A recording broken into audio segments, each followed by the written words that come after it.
سج گئی دوستو بزم نوری، ہم دلوں کو سجائے ہوئے ہیں۔ آج موسم آج موسم ہے کتنا سہانا، میرے سرکار آئے ہوئے ہیں۔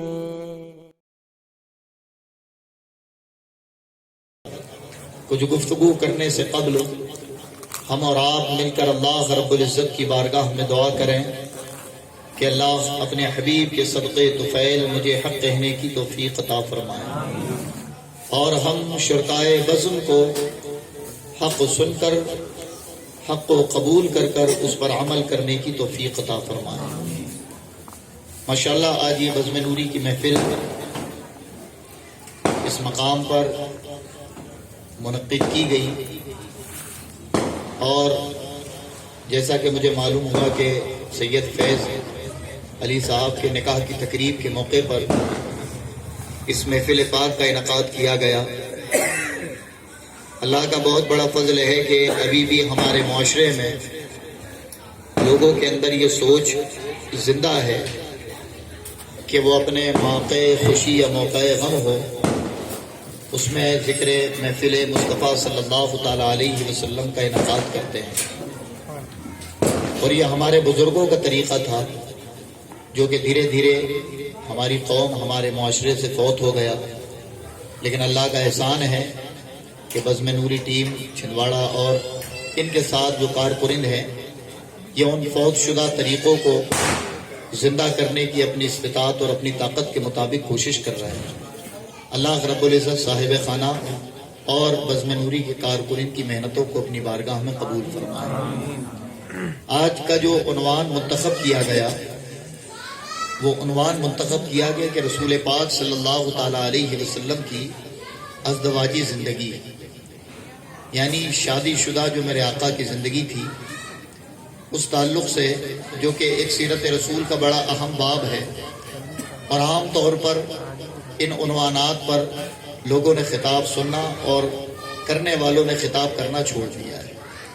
اس کا خامیازہ یہ ہے کہ نکاح کی اہمیت تو لوگوں کو معلوم ہے، لیکن اس کے بعد کی زندگی گزارنے کا جو طریقہ ہے اس سے بالکل اس قوم نے انحراف کر دی ہے۔ میں نے جس آیت کریمہ کی تلاوت کی، اللہ رب العزت اپنے مقدس کلام میں ارشاد فرماتے ہیں، لَقَدْ كَانَ لَكُمْ فِي رَسُولِ اللَّهِ اسوۃ حسنہ۔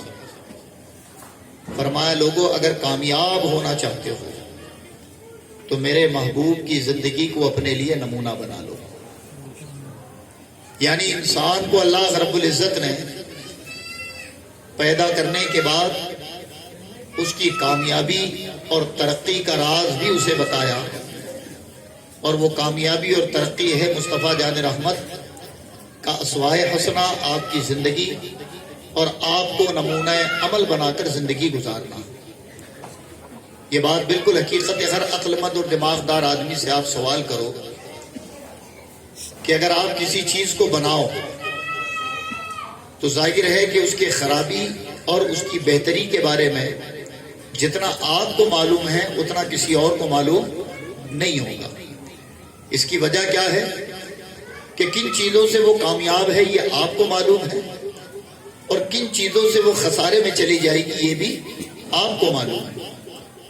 تو گویا ہر عقل مند آدمی جسے معلوم ہو کہ میری کامیابی فلاں چیز میں ہے، میرا خسارہ فلاں چیز میں ہے، تو ہر عقل مند آدمی اپنی کامیابی کے راستے کو چنتا ہے اور اسی کام کی طرف توجہ دیتا ہے کہ جس سے اسے کامیابی ملے، فائدہ ملے، راحت ملے، اور ہر اس کام کو وہ درکنار کرتا ہے جس سے خسارہ، مصیبت اور پریشانی اسے اٹھانی پڑے۔ تو حضرات، جہاں دنیاوی اعتبار سے ہم خسارے والی چیزوں کو نہیں چنتے تو پھر دینی اعتبار سے ہم کیوں اپنی مرضی سے اپنی کامیابیوں کو تلاش کرتے ہیں، جبکہ ہمارا بنانے والا خدا ہے، اور اس نے ہمیں بنانے کے بعد، ہماری تخلیق کرنے کے بعد ہمیں ایک کتاب ہدایت عطا فرمائی، اور اس کتاب ہدایت میں صاف طور پر کہہ دیا کہ لوگوں اگر کامیاب ہونا چاہتے ہو، چاہے وہ دنیاوی اعتبار سے ہو یا دینی اعتبار سے، تو میرے محبوب یعنی مصطفیٰ جان رحمت صلی اللہ تعالی علیہ وسلم کی زندگی کو اپنے لیے نمونہ بنا دو اور انہیں دیکھو کہ انہوں نے اپنی زندگی گزاری کیسے۔ اور حقیقت معنوں میں حضرات، میرے آقا کی 63 سالہ زندگی ہے۔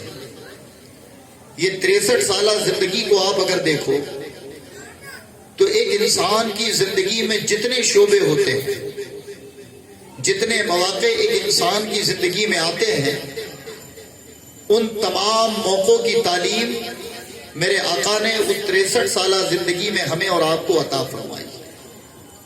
اور ہمارے لیے بڑی خوش قسمتی ہے کہ اللہ نے مصطفیٰ کی امت میں پیدا کیا اور ساتھ ہی ساتھ ایمان جیسی دولت بھی عطا فرمائی۔ اللہ رب العزت نے مصطفیٰ جان رحمت صلی اللہ تعالی علیہ وسلم کو جو ہمارے لیے نمونہ کہا ہے، آئیڈیل کہا ہے، اس کی وجہ صرف اور صرف یہ ہے کہ آج آدمی ایک بیوی اگر اس کے پاس ہو تو اس کا حال یہ ہوتا ہے کہ وہ ایک بیوی سے ہی مطمئن نہیں ہے، اور نہ بیوی اپنے شوہر سے مطمئن ہے۔ دنیا میں بہت کم ایسے لوگ آپ کو ملیں گے کہ جن کی بیویاں ان سے مکمل طور پر راضی ہو چکی ہیں، کوئی شکوہ، کوئی شکایت، کوئی گلہ ان کے اندر باقی نہ ہو۔ اور جبکہ ہماری حیثیت کیا ہے کہ ایک ہمارا کام ہے، اگر کوئی ڈاکٹر ہے تو وہ وکیل نہیں ہے، کوئی وکیل ہے تو وہ ڈاکٹر نہیں ہے، کوئی عالم ہے تو پھر وہ کوئی میکینک یا مستری نہیں ہے، اور کوئی مستری یا میکینک ہے تو وہ عالم نہیں ہے۔ یعنی ہر آدمی کے اندر آپ ایک فیلڈ سے زیادہ، ایک ہنر سے زیادہ دوسرے کوئی ہنر کو اور مصروفیات کو نہیں پائیں گے۔ ہر کوئی اپنی ایک فیلڈ، ایک مصروفیات میں مصروف ہے، لیکن آپ اس کی بیوی سے پوچھو تو وہ آپ کو جواب دے گی کہ مجھے وقت نہیں دیتے، میرے ساتھ اپنا وقت نہیں گزارتے، ان چیزوں میں کبھی کبھی حق تلفی کر جاتے ہیں۔ یہ شکایتیں ہوتی ہیں، جبکہ ہماری مصروفیت ایک، ہمارا کام ایک، ہماری بیوی ایک۔ لیکن آپ دیکھیں امام الانبیاء کی زندگی کو، سرکار دو جہاں کی زندگی کو، کہ میرے آقا محض وکیل نہیں، محض عالم نہیں، محض طبیب نہیں، بلکہ جتنی فیلڈیں رب کائنات نے دنیا میں بنائی، میرے آقا کو ان سب پر مہارت عطا فرمائی۔ یعنی ایک ہی وقت میں میرے آقا لیڈر بھی ہیں، میرے آقا تاجر بھی ہیں، میرے آقا غازی بھی ہیں، میرے آقا امام بھی ہیں، میرے آقا معلم بھی ہیں، میرے آقا طبیب بھی ہیں، میرے آقا عادل بھی ہیں۔ ایک ہی وقت میں اتنی تمام ذمہ داری کے بعد آپ کی ایک بیوی نہیں، تقریباً 11 بیویاں رہی۔ کتنی بیویاں؟ 11 بیویاں رہی۔ اور ان 11 بیویوں میں کسی ایک بیوی کی بھی کوئی ایک روایت بتا دے کہ میرے آقا کی کسی بیوی نے یہ بیان کیا ہو کہ ہمارے ساتھ انہوں نے وقت نہیں گزارا، انہوں نے ہمارے حق کو پورا نہیں کیا، انہوں نے ہمیں اذیت پہنچائی، انہوں نے ہمیں تکلیف پہنچائی۔ آپ دیکھیں تو تمام بیویاں میرے آقا کے حسن اخلاق کو بیان کرتی ہیں۔ جنہوں نے جتنا لمبا وقت میرے آقا کے ساتھ گزارا، اتنی تعریف اور اتنی توصیف میرے آقا کی بیان کی۔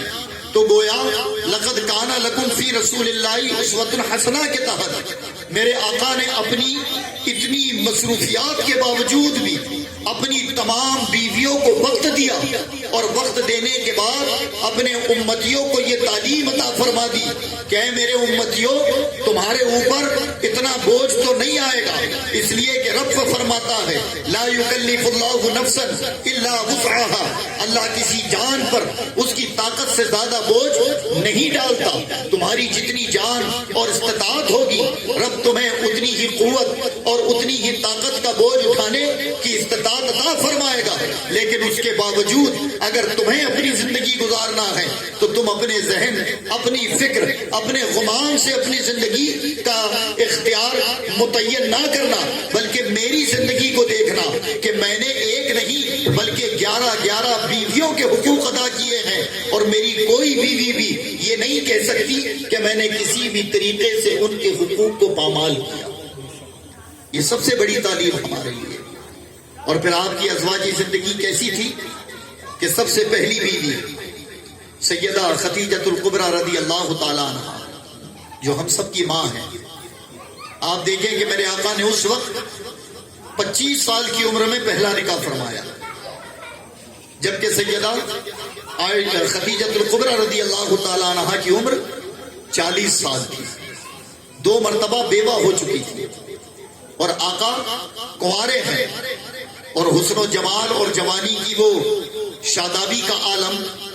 اگر کوئی حقیقت معنوں میں شمائل نبی کو پڑھے تو پتا چلے کہ لوگ اپنی آنکھوں کو کالی کرتے ہیں سرما لگا کر، لیکن رب کائنات نے مصطفیٰ کو سرمئی آنکھوں کے ساتھ دنیا میں بھیجا.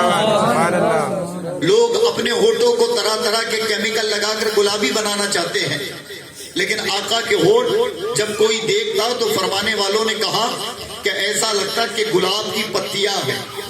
آپ کے چہرے انور کی تابناکی کوئی جب دیکھتا تو کہتا کہ 14ویں کا چاند بھی آپ کے چہرے کے سامنے پھیکا اور کمتر نظر آتا ہے. اور امام عشق و محبت نے تو بڑی پیاری بات کہی جو ایک بڑے واقعے کی طرف اشارہ کرتا ہے. فرمائے کہ حسن یوسف پہ کٹی مصر کی انگشت زنا، سر کٹاتے ہیں تیرے نام پر مردان عرب. حضرات گرامی، امام جلال الدین سیوطی علیہ رحمہ سے ایک مرتبہ کسی نے پوچھا کہ حضور یہ بات ہمیں ہضم نہیں ہوتی کہ آپ کہتے ہیں کہ جنگ کے میدان میں سر کٹ جائیں، ہاتھ پیر کٹ جائیں، لیکن وہ لوگ جو غازی جو شہید ہوئے انہیں تکلیف نہیں ہوتی، تو یہ کیسے ممکن ہے؟ تو آپ نے سورہ یوسف کی چند آیتیں پڑھی. فَلَمَّا رَأَيْنَا أَخْبَرْنَاهُ وَقَطَّعَ أَيْدِيَهُنَّ حَاشَ لِلَّهِ. فرمایا کہ دیکھو یہ حضرت یوسف کا واقعہ ہے کہ زلیخا سے مصر کی عورتوں نے تانا دے کر کہا تھا کہ ملکہ ہو کر غلام پر عاشق ہو. ایسی کیا بات ہے اس کے اندر؟ تو حضرت زلیخا نے کہا تھا کہ میرے اسی یوسف کو تم دیکھ لو تو تم بھی دیوانی ہو جاؤ گی. تو کہا پھر تو ہم دیکھیں گے. تو کہا انہیں دیکھنے کی شرط ہے. اور شرط کیا تھی کہ جب تم انہیں دیکھنا تو اپنے ہاتھوں میں نیبو رکھنا، چھریاں رکھنا، اور جیسے ہی وہ اپنے چہرے سے نقاب ہٹائیں تو انہیں دیکھنا اور نیبو کاٹنا شروع کرنا. حضرت یوسف آئے، اور آنے کے بعد جیسے ہی پردہ ہٹایا مصر کی عورتوں نے حضرت یوسف کے جمال کو دیکھا. نیبو کٹ گیا، انگلی کٹ کٹ کر زمین پر گرنے لگی، لیکن حضرت یوسف کے چہرے سے نظر نہیں ہٹی. اب ذرا غور کرے کہ حضرت یوسف کو جو نور ملا تھا وہ نور محمدی کا ایک قطرہ تھا. تو حضرت یوسف کے جمال کا عالم یہ ہے کہ مصر کی عورتوں کی انگلیاں کٹ گئی لیکن چہرے سے نظر نہیں ہٹتی. تو پھر جس نے امام الانبیاء کا چہرہ دیکھا ہوگا غور کریں. تبھی کہا کہ حسن یوسف پہ کٹی مصر کی انگشتیں زنا، سر کٹاتے ہیں تیرے نام پر مردان عرب. کہ یہ بدر سے لے کر حنین تک اور جماعت جملہ غزوات میں جو عاشقان مصطفیٰ اپنا سب کچھ لٹانے پر آمادہ تھے، اس کی وجہ یہ صرف اور صرف یہ تھی کہ ان کے چہرے آنکھوں کے سامنے جمال مصطفیٰ ہوتا. سبحان اللہ. تو 25 سال کی عمر میں جب میرے آقا جوان ہوں گے، بتائیں اس وقت آپ کی رنگت، آپ کے شباب اور آپ کی خوبصورتی کا عالم کیا ہوگا. جب کبھی پڑھا جائے شواہد النبوہ نبی کے جمال کو اور تصور کیا جائے تو امیجن بھی نہیں کر پاتا آدمی کہ اتنے خوبصورت ہوں گے. ام معبد وہ فرماتی ہیں میرے آقا کے رخسار انور کی تعریف کہ جب ہجرت کی رات میرے آقا چلے تھے تو ایک سفر تھا، ایک راستے سے گزرے جہاں ایک عورت کھانا بیچا کرتی تھی، اور اس نے میرے آقا کو دیکھا تھا.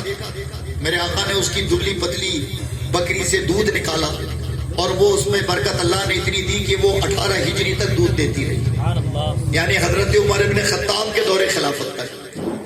وہ بیان کرتی ہیں میرے آقا کا جمال. جب ان کے شوہر نے پوچھا کہ یہ دودھ سے برتن گھر میں بھرے کیا بات ہے، تو وہ جواب دیتی ہیں کہ ایک ایسے چہرے والا آیا تھا کہ میں کبھی سورج کو دیکھتی کبھی اس کے چہرے کو دیکھتی. میں یہ فیصلہ نہیں کر پاتی تھی کہ سورج زیادہ روشن ہے یا ان کا چہرہ. جب وہ کہتے تو پوری دنیا خاموش ہو جاتی اور ایسا لگتا کہ کانوں میں صرف انہی کے الفاظ پہنچ رہے ہیں. ان کی خوشبو سے میرا گھر معطر ہو گیا اور ان کی ایک ایک ادا حضرت ام معبد نے ایک لمبا طویل خطبہ ارشاد فرمایا.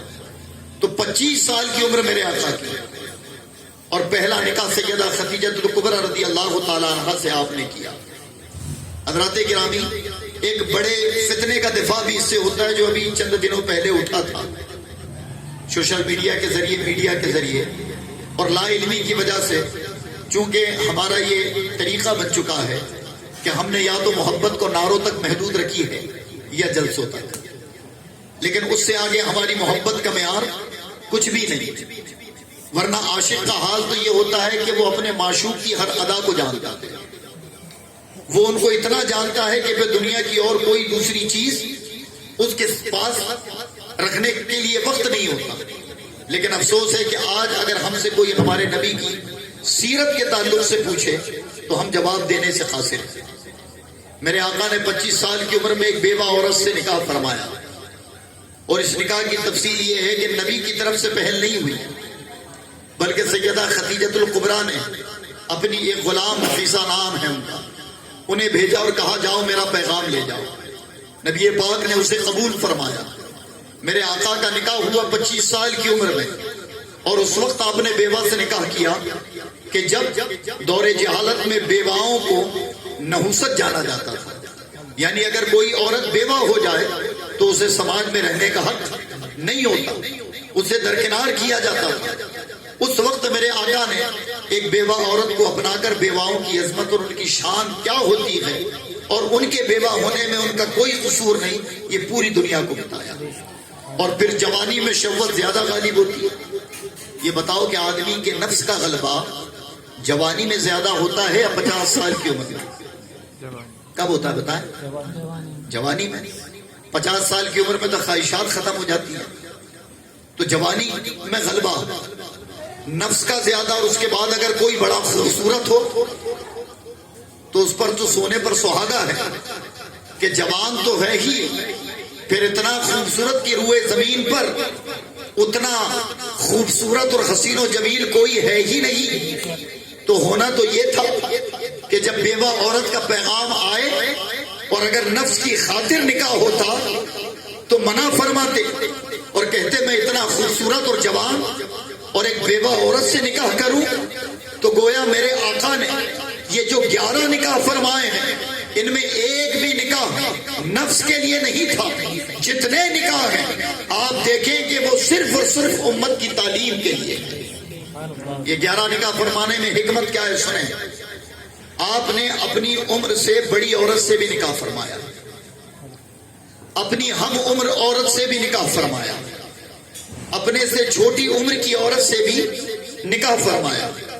اس کے بعد قبیلے کے اندر کی عورتیں یعنی برادری کی عورتوں سے بھی نکاح فرمایا، قبیلے کی عورتوں سے بھی نکاح فرمایا، قبیلے کے باہر جا کر بھی عورتوں سے نکاح فرمایا. اور پھر مسلمان تو مسلمان، جو غیر مسلم تھے یہودی اہل کتاب، ان سے بھی میرے آقا نے نکاح فرمایا. میرے آقا کی ایک بیوی حفصہ ہے، ان کا تعلق یہود قبیلے سے تھا، وہ یہودی خاندان سے تھی. تو بتائیں کہ اپنے سے بڑی عورت سے، اپنی ہم عمر سے، اپنے سے کم عمر، اپنی برادری، اپنے قبیلے کے باہر اور اپنی قوم اور مذہب کے باہر کی عورتوں سے میرے آقا نے نکاح فرمایا. اور ایسے پوری عورتیں بنتی ہیں 11. اب یہ 11 ازواجوں سے جو آپ نے الگ الگ عمر، الگ الگ قبائل اور الگ الگ معاشرے کی عورتوں سے نکاح کیا، اس کی وجہ صرف یہ تھی کہ بڑی عورت سے اگر کوئی نکاح کر لے تو کم از کم وہ یہ نہ کہے کہ نبی نے تو اپنی ہم عمر عورت سے نکاح کیا تھا. تو بتائیں کہ نبی کی تعلیم ہے ہمارے لیے کہ جب کوئی شخص اپنے سے بڑی عورت کی عمر سے نکاح کرے تو زندگی کیسے گزارے, تو وہ اس کا انکار نہیں کر سکتا. یہ بھی میرے آقا نے ہمارے سامنے رکھا کہ اگر تمہارا نکاح تم سے عمر میں بڑی عورت سے ہو تب بھی میری زندگی تمہارے لیے ہدایت ہے. اگر ہم عمر عورت سے ہو تب بھی میری زندگی تمہارے لیے ہدایت ہے. اپنے سے کم عمر عورت سے ہو تب بھی میری زندگی تمہارے لیے ہدایت ہے. تمہاری برادری میں ہو تب بھی ہدایت ہے, برادری کے باہر ہو تب بھی ہدایت ہے, قبیلے میں ہو تب بھی ہدایت ہے, قبیلے سے باہر ہو تب بھی ہدایت ہے, اور اگر تمہاری قوم اور معاشرے سے باہر ہو تب بھی ہدایت ہے. تو گویا یہ نکاح کرنے کا مقصد جو 11 ازواج سے میرے آقا نے فرمایا وہ صرف اور صرف یہ کہ لقد کان لکم فی رسول اللہ اسوۃ حسنہ کا تقاضا پورا ہو سکے کہ ہر ایک طریقے سے میرے امتیوں کو تعلیم ملے. اب جب حضرات یہ طریقہ بتا دیا, یہ سمجھ آ گیا کہ ہر ایک طبقے کی عورت سے میرے آقا نے نکاح کر کس طریقے سے ان کے ساتھ پیش آنا ہے اور ان کے حقوق کو بجا لانا ہے, میرے آقا نے اپنی 63 سالہ زندگی میں ہمیں بتایا. اب دیکھیں, سب سے پہلی بیوی سیدہ خدیجہ ہے. سیدہ خدیجہ جب تک نکاح میں رہی تک آپ نے دوسری عورت سے نکاح نہیں فرمایا. یعنی آپ تقریباً 52 سال کی عمر کو پہنچ چکے تھے, 50 سال 52 سال کی عمر کو, تب تک آپ نے دوسرا نکاح نہیں فرمایا جب تک سیدہ خدیجۃ الکبریٰ آپ کے نکاح میں رہی. اور پھر سیدہ خدیجۃ الکبریٰ کا جو میرے نبی کے ساتھ تعلق تھا وہ کیا تھا؟ یہ بیویوں کے لیے ہے جو اپنے شوہروں کے ساتھ زندگی گزارتی ہیں کہ میرے آقا نے اعلان نبوت فرمایا تو اعلان نبوت کے بعد بڑی اذیتوں اور تکلیفوں کا سامنا کرنا پڑتا تھا. جب بھی تبلیغ کی غرض سے نکلتے تو کبھی جسم پر چوٹیں ہوتی, کبھی لوگوں کے تانے ہوتے, کبھی لوگ اذیتیں پہنچاتے, اور جب میرے آقا لوٹ کر اپنے گھر آتے تو سیدہ خدیجہ دروازہ کھول کر استقبال کرتی اور میرے آقا کے دن بھر کی تھکاوٹ کو اپنے میٹھے بول اور اپنی پیار بھری باتوں سے ختم کر دیا کرتی تھی. میرے آقا امام الانبیاء فرماتے ہیں کہ سیدہ خدیجۃ الکبریٰ کے ساتھ بتایا ہوا رات کا وہ چند لمحہ جو کفاروں کی اذیتوں کے پہاڑ مجھ پر ٹوٹتے تھے, وہ چند منٹوں میں سیدہ خدیجہ اسے ختم کر دیا کرتی تھی اور مجھے سکون ملتا تھا اور لوگوں کا رویہ میرے ذہن و گمان سے نکل جایا کرتا تھا. سیدہ خدیجہ ہی وہ عورت ہے کہ جن کے وصال کے بعد بھی تاعمر میرے آقا نے جب بھی کبھی اپنی ازواج کے سامنے کسی کا ذکر فرمایا تو وہ سیدہ خدیجۃ الکبریٰ کا ذکر ہے. ایک مرتبہ سیدہ عائشہ بیٹھی ہوئی تھی میرے آقا کے ساتھ اور میرے آقا حضرت خدیجہ کی تعریف کر رہے تھے اور کہہ رہے تھے کہ میری وہ زوجہ خدیجہ وہ تھی کہ جب سب نے مجھے جھٹلایا تھا تو اس نے مجھے خدا کا رسول مانا تھا. جب میرے اوپر قرآن کی آیت نازل ہوئی تو اپنے چچا ورقہ بن نوافل کے ہاں مجھے لے گئی تھی اور اس کلام کی تصدیق سب سے پہلے انہوں نے کی تھی اور میرا احساس بڑا مان کی اور قدم قدم پر میرا انہوں نے ساتھ دیا. تو یہ سیدہ عائشہ رضی اللہ تعالیٰ عنہا کے ذریعے اللہ کے نبی نے اپنا یہ اختیار بھی بتایا. لیکن اکثر میرے آقا آپ کے ساتھ گھریلو کاموں میں جو ہے ساتھ دیا کرتے اور پھر چونکہ عمر میں کم ہونے کی وجہ سے سیدہ عائشہ کے ساتھ میرے آقا جو بچوں کے ساتھ کرتے ہیں اس طریقے سے بھی پیش آیا کرتے تھے. ایک مرتبہ میرے آقا سیدہ عائشہ سے فرماتے ہیں, اے عائشہ چلیں آج دوڑنے کا مقابلہ کریں. بتائیں امام الانبیاء ہے اور اپنی بیوی کو کہہ رہے ہیں, اے عائشہ چلو دیکھتے ہیں کہ تم میں اور مجھ میں جب دوڑے تو کون جیتتا ہے. تو سیدہ عائشہ فرماتی ہیں کہ میں نے جب سنا تو میں تیار ہو گئی اور جب میں نے آقا کے ساتھ دوڑ لگائی تو میں آقا پر سبقت لے گئی, یعنی جیت گئی میں آقا سے. تو جب میں آگے نکل گئی تو میرے آقا امام الانبیاء بڑے خوش ہوئے اور خوش ہو کر کہتے ہیں کہ تمہارا دبلا پتلا جسم ہے اس وجہ سے تم مجھ سے آگے نکل گئی, لیکن دوسری مرتبہ پھر فرماتی ہیں کہ جب میرا جسم کچھ بھاری ہوا اور پھر مجھ سے آقا نے کہا کہ چلو اس مرتبہ اب میرے ساتھ دوڑنے کا مقابلہ کرو، اور جب میں ان کے ساتھ دوڑی تو میں پیچھے رہ گئی، نبی آگے نکل گئے، تو نبی مسکرا کر فرماتے ہیں کہ یہ اس ہار کا بدلہ ہے جو آج میں نے لی۔ یعنی یہ طریقہ دیکھیں، اپنی بیوی کے ساتھ ان کی دلجوئی اور ان کے حقوق اور ان کو خوشی پہنچانے کا طریقہ یہ میرے آقا کا تھا۔ حضرات گرامی عمر میں چھوٹی ہونے کی وجہ سے مکہ کے لوگ اور مدینے میں جب ہجرت کر کر صحابہ پہنچ گئے مکہ سے، تو اب ایک تعداد بنی تو جنگی مشقیں کرتے تھے، یعنی مشق سمجھتا ہے نا، پریکٹس، تو جنگ کی مشقیں کرتے تھے کہ تلوار چلانا، نیزہ چلانا، تیر چلانا، وہ مجاہدین جنہیں جنگوں میں جانا ہوتا تھا۔ تو سیدہ عائشہ ایک مرتبہ رسول اللہ سے فرماتی ہیں کہ اے میرے سرتاج، مجھے یہ جنگی مشقیں دیکھنی ہے، یہ جو مجاہدین پریکٹس کرتے ہیں تلوار چلانا، تیر چلانا، نیزے چلانا، تو مجھے دیکھنا ہے کہ یہ کرتے کیسے ہیں۔ اب چونکہ مردوں کا ہجوم ہوتا اور عورت نہیں ہوتی وہاں، اور میرے آقا سے حضرت عائشہ نے یہ مطالبہ کیا، تو میرے آقا نے یہ نہیں فرمایا کہ تمہیں شرم نہیں ہے کہ کیا ان مردوں کے بیچ میں جا کر تم ان کی مشقیں دیکھو گی، بلکہ میرے آقا نے فرمایا کیوں نہیں، حالت پردے میں اپنے ساتھ لیا، اور جب مشق گاہ کے قریب پہنچے تو اتنی بڑی چادر تھی کہ اس چادر میں حضرت عائشہ کو چھپا لیا اور کچھ کونا کھول دیا اور کہا عائشہ میں یہاں کھڑا ہوں، تم کھڑے کھڑے اس چادر کے کونے سے ان مشقوں کو دیکھتے رہو، اور گھنٹوں حضرت عائشہ نے دیکھا، اور میرے آقا آپ کی خوشنودی کے لیے آپ کو چادر میں اوڑے کھڑے اور آپ کو جنگی مشقیں دکھا رہے۔ یہ تعلیم میرے آقا نے عطا فرمائی۔ حضرات گرامی، اس کے بعد نمازوں کی تعلیم، دین پر عمل کی تعلیم، یہ پوری زندگی امام الانبیاء نے اپنی ازواج مطہرات کو دی، اپنے اندر سخاوت کا جذبہ پیدا کیا، اور یہ بھی کہا کہ میں موجود رہوں یا نہ رہوں، جب بھی کوئی سائل دروازے پر آئے تو غلاموں سے کہہ کر اسے خالی ہاتھ نہ جانے دیا کرو۔ تو یہ تمام تر تعلیمات میرے آقا نے اپنی زوجہ کے ذریعے ہمیں عطا فرمائی، اور کہا یہ نازک ہوتی ہیں، ان کے ساتھ بہتر سلوک کرو، ان کے ساتھ محبت سے پیش آؤ، ان کے ساتھ اخلاق سے پیش آؤ، اور یاد رکھو کہ جس جگہ میرے آقا نے عورتوں کے ساتھ سختی کرنے کا حکم دیا، آج ہماری قوم وہاں سختی نہیں کرتی، اس کے علاوہ ہر جگہ سختی کرتی۔ میرے آقا نے کب کب سختی کرنے کا حکم دیا؟ جب وہ نماز نہ پڑھے تب سختی کرو۔ بتاؤ گھر میں کتنے مرد ہیں جو اپنی عورتوں پر اس لیے سختی کرتے ہوں کہ وہ نماز نہیں پڑھتی ہیں۔ میرے آقا نے حکم دیا کہ جب وہ دین کے رکن کو پامال کرے یا اس کی خواہش جو شریعت کی مخالفت کرے تب اس پر سختی کرو۔ بتاؤ کوئی ہے جس نے شریعت کو پامال کرنے پر اپنی عورت پر سختی کی ہو؟ فرمایا کہ جب وہ بلا عذر روزہ چھوڑے تب اس پر سختی کرو۔ کوئی ہے جس نے اس وجہ پر سختی کی ہو؟ بلکہ ہماری سختیاں کیا ہیں؟ ہماری سختیوں کا حال تو یہ ہے کہ تم نے نمک زیادہ ڈال دی، تو نے روٹی کچی پکا دی، تو نے فلاں کام میرے وقت پہ آنے سے پہلے نہیں کی، تو نے مجھے وقت پر اٹھائی نہیں۔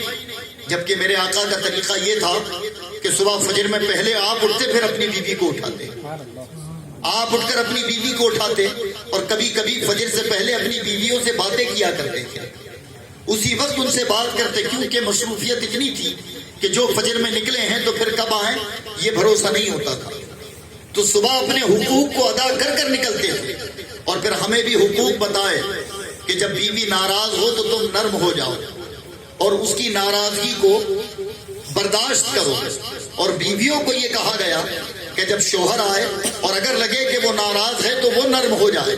اور حضرات جب تک ہمارے معاشرے میں مصطفیٰ کی اجوازی زندگی کو نظروں میں رکھ کر زندگی گزاری گئی ہے تو باخدا کبھی طلاق کورٹ کچہری اور عدالتوں کے موقع نہیں پڑے ہیں، ورنہ آج اٹھا کر دیکھو عدالتوں کے رجسٹر سب سے زیادہ اگر میاں بیوی کے جھگڑے کسی قوم کی عدالتوں میں ہیں تو وہ مسلمان ہیں۔ حقیقت ہے، آج انجمنیں بنتی ہیں، ان میں باقاعدہ ایک فیصلہ کمیٹی بنائی جاتی ہے، کون مانتا ان کے فیصلوں کو؟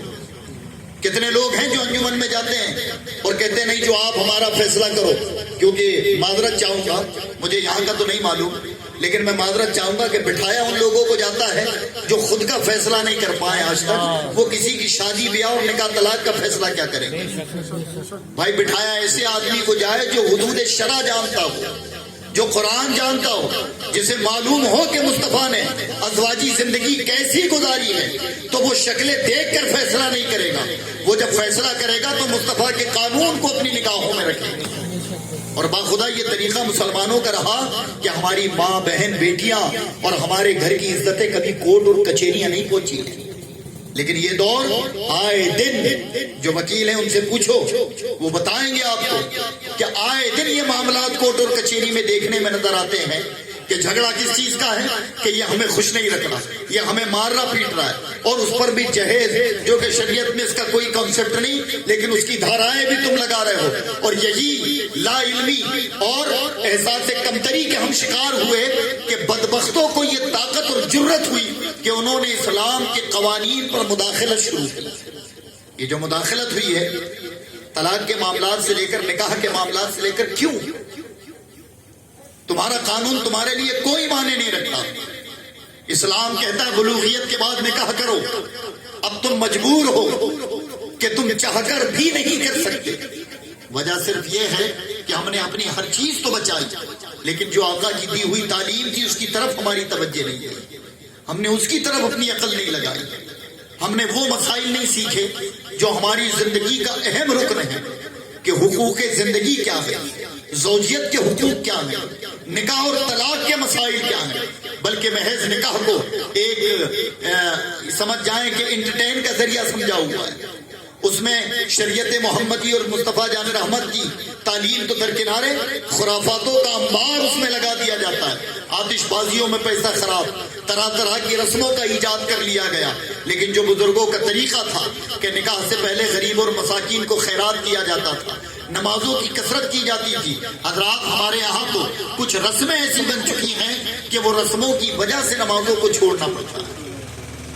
آپ دیکھیں نکاح جب ہوتا ہے کسی کے یہاں تو اور بعض جگہ ہلدی والی رسم ہے، ہلدی والی، یہ ہلدی لگ گئی، خاص کر بیٹیوں پہ ظلم زیادہ ہوتا ہے، انہیں بیچاریوں کو ہلدی لگا کر ایک کونے میں بٹھا دیا جاتا ہے، کہتا بیٹا اب تجھے تیرا باپ بھی نہیں دیکھے گا نکاح کا، اب اسی کونے میں جو کرنا ہے تجھے کر۔